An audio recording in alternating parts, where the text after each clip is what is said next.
When I decided I was going to give my son an allowance, and this is probably almost 4 years ago at this point, I did something very, very different. And with that, I wanted him to have his own money because I was tired of getting the, "Dad, please buy me this, please buy me that," because every time I went in the store, I'm just like, oh man, he's with me again. He's going to ask me for something. So I wanted to get rid of that challenge. So if you have that challenge as a parent, when your kids are always asking you for money, they need, or they're most likely ready to have money of their own where they can make their own decisions. That way they take that burden off of you and asking you for it, and instead their minds start working to figure out how they actually afford something. That's actually something that's very healthy for them to do. But in the case with my son for an allowance, I didn't want to actually pay him my money. I wanted the money to come from him. The whole point of the allowance was I wanted him to essentially understand what it was like to receive money, but at the same time, I did not want him to work for it. Now that might sound very, very backwards, but what I've learned is from playing these games, a lot of the games look very similar. Allowance looks very similar to payday, looks very similar to Monopoly in some regards. And a lot of people look at the rules and they play them one way. However, I'm the type of person looking at rules and try to determine what's the best strategy for the game. So, for the allowance game, I believe one thing that is difficult, but most folks are accustomed to actually seeing it and understanding it, is associating work with money. And that's not something I actually want to teach my son. I didn't want to teach him about working for money. I wanted to teach him about work, and I wanted to teach him about money, but I did not want the two to be intertwined with one another. And the reason for that is I wanted my son to have a sense of what money actually is. And I didn't want to tie it or condition it with work.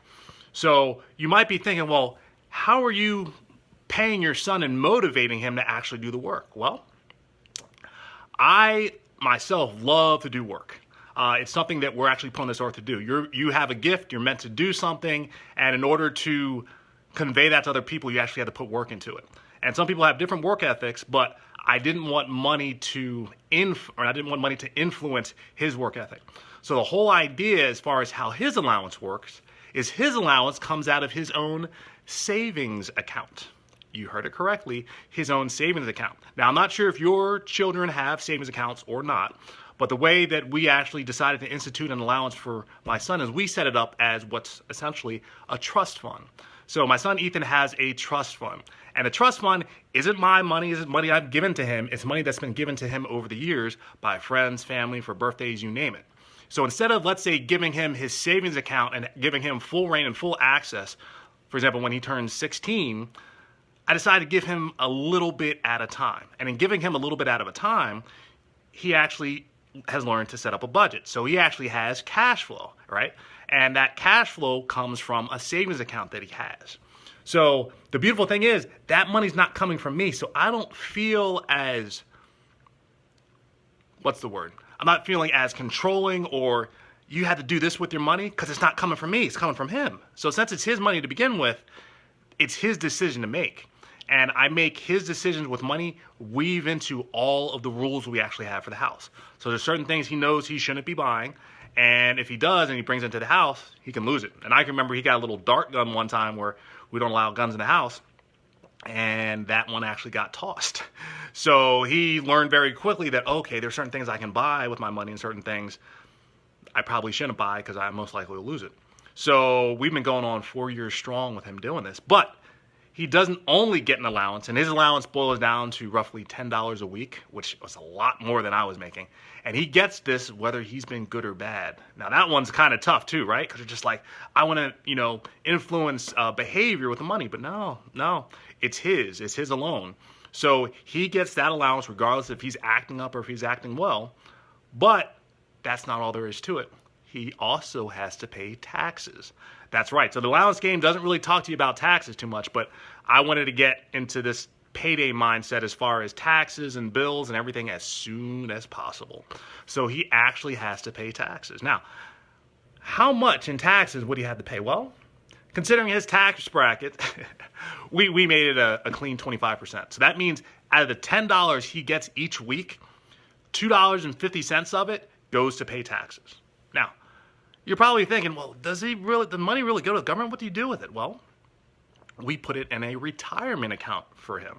Now think about it. You don't really think of kids in their retirement, but kids are going to retire just like adults do. So might as well get them started early. So that $2.50 goes into a retirement account for Ethan. Now, we've set up a very specific, particular plan, but we've been doing this for about 4 years, and a lot of awesome learning lessons. All the work that Ethan actually has to do, it's not for money at all. And so with that, it still gets done. Why? Because he's motivated by things other than money. And if you watch the episode of Ethan and getting his new phone, well, that's a huge motivation for him to actually get his work done. So we've actually found other things other than money, but just tying the work piece to the things that he actually wants. And he doesn't essentially need money every time to actually do that, but sometimes it's just accomplishing the task or the goal that's the most important piece. If you really look at what allowance is actually doing, I believe that you need to separate the work piece from the money piece. And we've done that, and we've had awesome results. Now, the details of everything that we actually have going on with Ethan's system, we don't open that up to everyone. So that's actually probably in a separate vault. I have conversations with Ethan once a week these days to supplement what he's not getting in school. And we've had some very, very interesting discussions. And that's only available for the folks that are subscribed to that particular program. But I wanted to share with you today just a little bit of thought, something different to incorporate with games. So remember, allowance has its rules. Most people play it a particular way.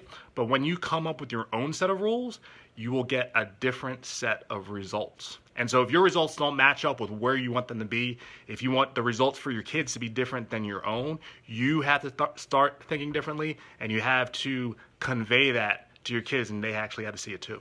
So I appreciate you tuning in to Allowance. This game is near and dear. Again, we played it a couple times. I think it's great for younger kids, but remember, don't feel like you had to play by the rules of the game. Make up your own rules and see how they actually serve you. So thanks again for tuning in, and can't wait to catch you on the next episode. There'll be plenty more. All right, bye.